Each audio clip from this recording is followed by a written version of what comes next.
So students, although the story starts here when our main character, that is Professor Gangadhar, remember this main character's name, it's Gangadhar Deshpande, Gangadhar Gayatonde. Okay, Gangadhar Gayatonde is a historian. Now he is traveling by a train called Jijamata Express, and that is in Maharashtra, right? So he's traveling from Pune to Mumbai, and that actually is where the chapter starts. But his own experience does not start here. He had met with an accident before it. After meeting with an accident, he lost his consciousness, and in that altered state of consciousness, because he lost his consciousness and he got transported into another world, into a parallel reality where he is going in a train.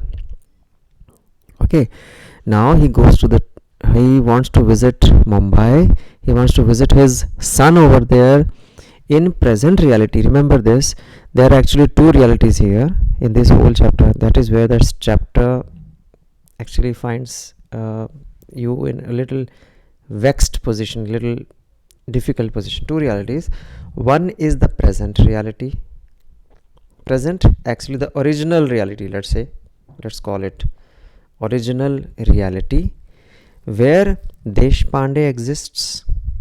Deshpande is his best friend, and he is Professor Deshpande. He exists. This is our reality, where where Gayatonde meets with an accident. Gayatonde is our main character, like I said already. The historian professor meets with an accident, and after he meets with an accident, because the bifurcating point where he meets with an accident, it is here. The accident does it all. After the accident, he gets transported into a parallel reality. Parallel reality means he lost his consciousness, but he still experiences a world where the past becomes the present, and the past was actually the past of 1761's, after the third battle of Panipat. And now to put things into perspective, I need to tell you certain things. Why I'm writing third battle of Panipat, because why did he get transported into that era, third battle of Panipat, and the era of 1760s, 1800s? Why? For the simple reason that he was asked, actually, Professor Gayatonde was going to address a speech, and that speech was on the third battle of Panipat. So he was going to address as the president. He was invited to address the speech, address the convention. It's actually convention written in the story. Convention on this situation, third battle of Panipat, and the scenario of Marathas winning or losing the war. The topic given to him was, had Marathas lost the war because of a certain point in war which could have been altered? Yes, they had actually, the Marathas lost the war, but he was considering a situation where the Marathas could have won the war. Could have means there was a possibility, a very little possibility actually, but very, very important moment in the war where the Marathas could have won the war, although they lost it. Remember this, they did not win it against the Abdalis. Marathas lost to Mughals, and the Mughals actually were the Abdalis, Muhammad Shah Abdali, right? The main leader of Marathas was Sadashiv Rao Bhau. He lost the battle. How? He was shot by a bullet, and he was just shot by a whisker. He could have ducked it, he could have dodged it, but just a matter of the difference, the thickness of a till seed. If he had been a little bit more alert, that is Sadashiv Rao, then he would have missed the I mean, he would have ducked the bullet and he would have been alive, and that would have caused the whole battle to turn the situation. The whole tide would have been turned and the battle would have been won by the Marathas. Would have been, again, this is a hypothetical situation. So he was thinking, when he was thinking in his lost mind, actually he was thinking what to say and what not to for the 1000th the convention. That was his 1000th presidential address, and it was a very important seminar or the speech that he had to render over there. So just when he was going, he met with an accident. That accident triggered it all. That accident caused him, of course, to get lost into another world. He lost his consciousness, and the next 60 odd hours he experienced all this. First he traveled by train, and that was, remember, is his imagined reality. He travels by train, but that train, where the station was and wherever it was traveling, that train was going from Mumbai to Delhi and to Lahore and then Peshawar. Remember, he had to land at Bombay. He didn't have to go further, but he found out through the conversations in the train, the passengers were talking about the era where British had not yet left the country. It was still the era of East India Company, and tiny Union Jack painted on each carriage and stuff, and it was the old times. East India headquarters, that board was there, visible as a landmark, and the East India Company had been wound up shortly after the events of 1857. History was different, actually, from what we all know. The history that he experienced in his altered state of mind, remember, that was the parallel reality. Don't get confused about it. It was his own reality at that mind, which he was imagining. Let's say later he found out it was all imagination. Doesn't happen with all of you as well. When you are dreaming, you think the dream to be real, but as soon as you suddenly abruptly wake out of the dream, you realize, oh, was it a dream? So sort of the same thing happened with him. He saw Lloyd's and Boots and Woolworth departmental stores, which actually were the reality long back in British era. Now he goes to Town Hall. Remember this is a very important moment. Town Hall, that's a library over there. He goes to a library and he reads through the 5 volumes of the history. First volume till Ashoka, and thereafter till Samudragupta, the second volume, and Gauri, third one, fourth one, up till Aurangzeb.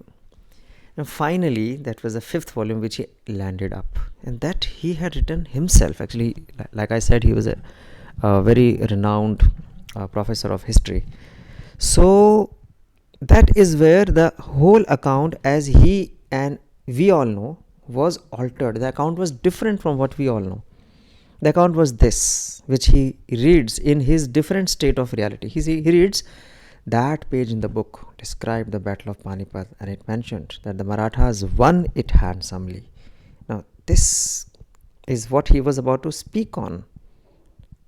Was there any possibility of Marathas winning the war? Yes, there was a possibility where a bullet caused the difference. Right.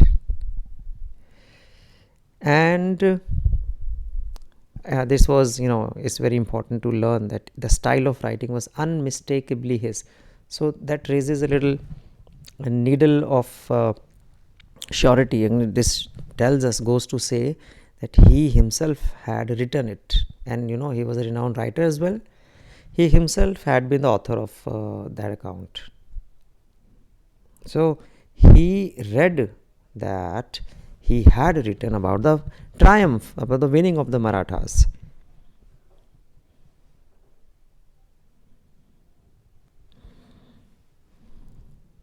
And now thereafter, as he goes on to read the rest of the history in that little book, the 5th part of the book, he finally, that was Bhau Sahebachi Bakhar. That was a little book that he read thoroughly.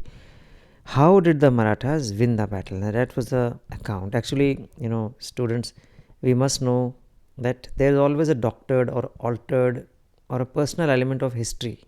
There's something that always leaves things to doubt. So there was a suspicion actually whether the real account was doctored. Doctored means was altered, was tampered with. Now there was this account, and then Vishwas Rao guided his horse to the melee where the elite troops were fighting, and he attacked them, and God was merciful. Even the difference of a tail would have led to his death. Would have led to his death. That means he had not died. Who had not died? Vishwas Rao had not died. So that was a hypothetical situation where he actually lived, and he would have died if that difference was not there. So after getting very happy on that blow by blow, means line by line account, 3-line account of how close Vishwas Rao had come to being killed, he was not killed, so he was very happy. Later on it turned out, who was happy? Our Professor Gaitonde. Later on it turned out that he had absent-mindedly took that bakar means the book, the little book, into his left pocket as a proof of that, as a testimony of what he had read, that the Marathas had won.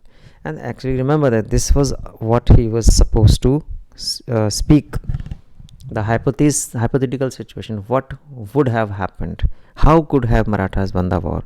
And if they had, see, Marathas winning the war would have changed the rest of the course of history. Marathas winning the battle of third battle of Panipat would have changed a lot of events, changed the rest of the history, that is the course of the history in the times to come. And that was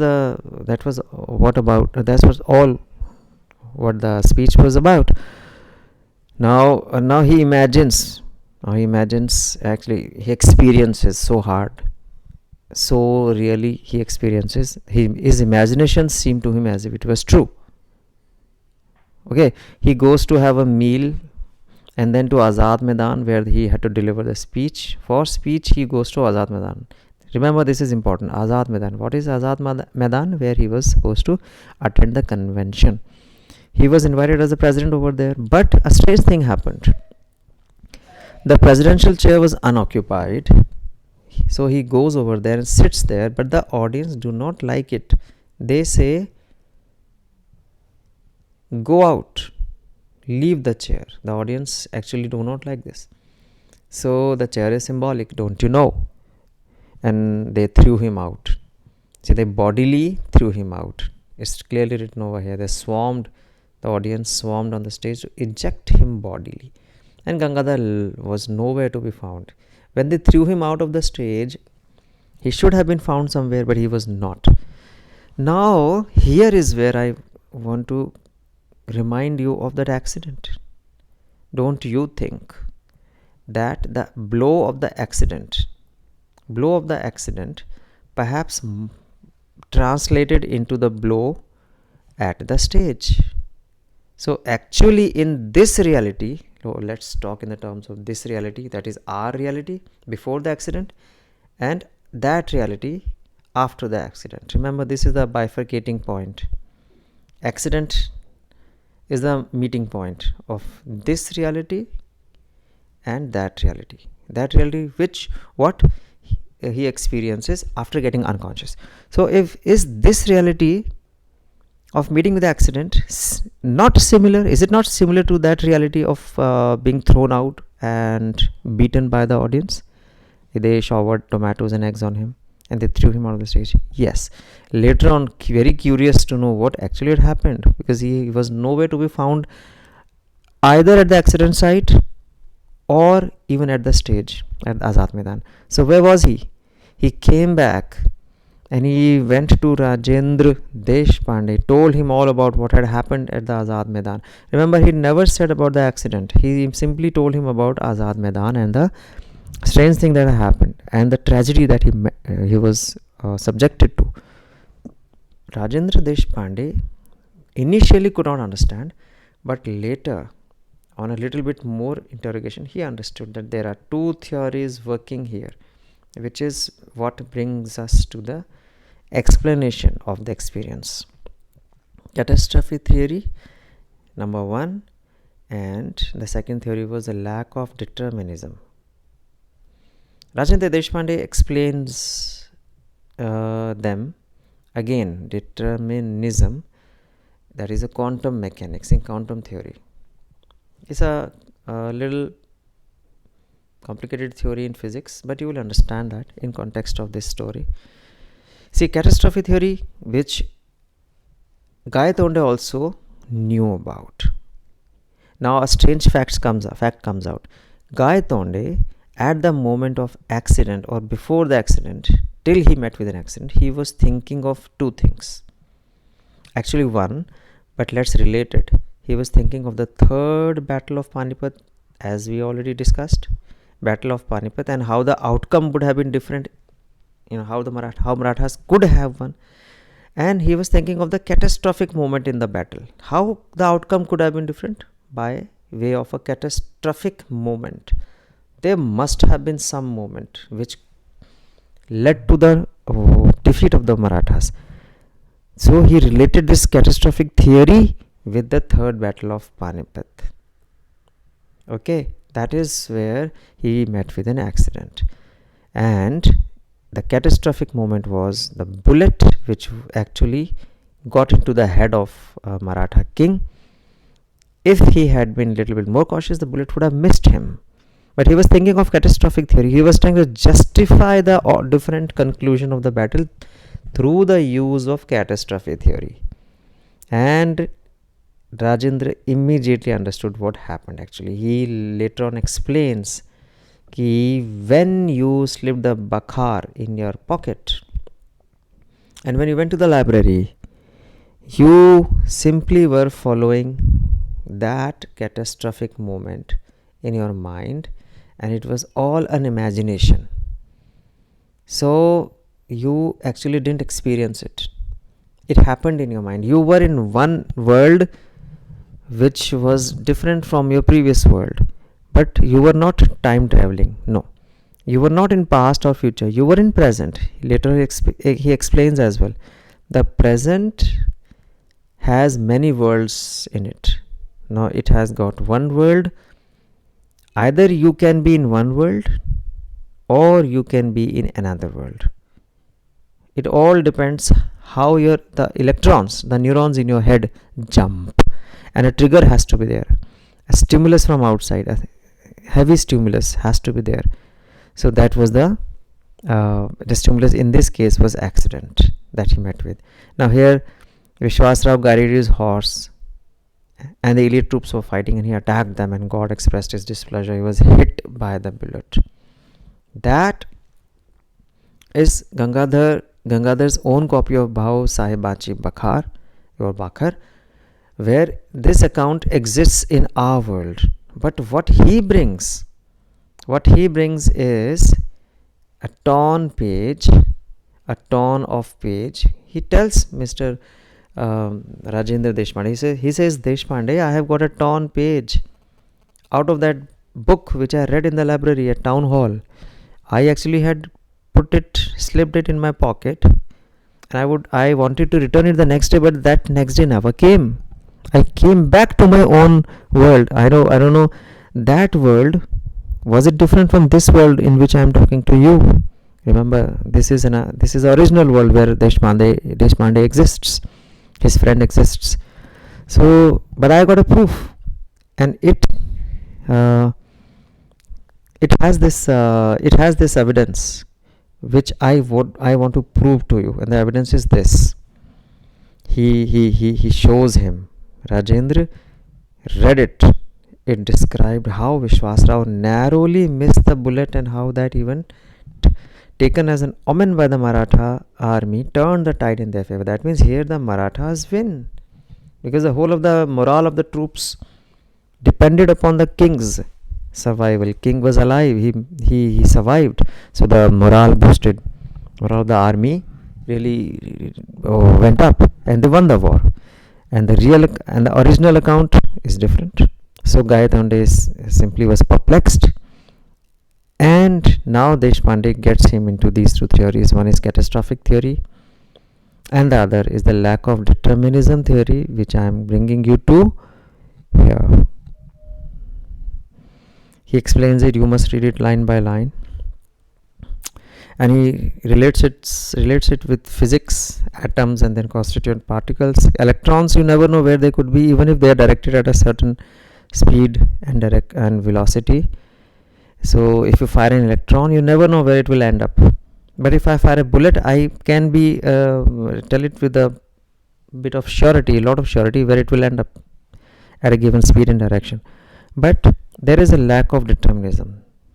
You cannot determine about anything, particularly of the micro at the micro level. You cannot determine, and our mind is made of micro very very micro nerves called neurons, and the neurons have got electrons in it, and electrons, their path cannot be determined. They can jump from one shell to another, or they can, if excited, they can jump from inner to outs, yes, from the inside to the outer shell, or from outer to inner if they emit some radiation, some pulse of radiation.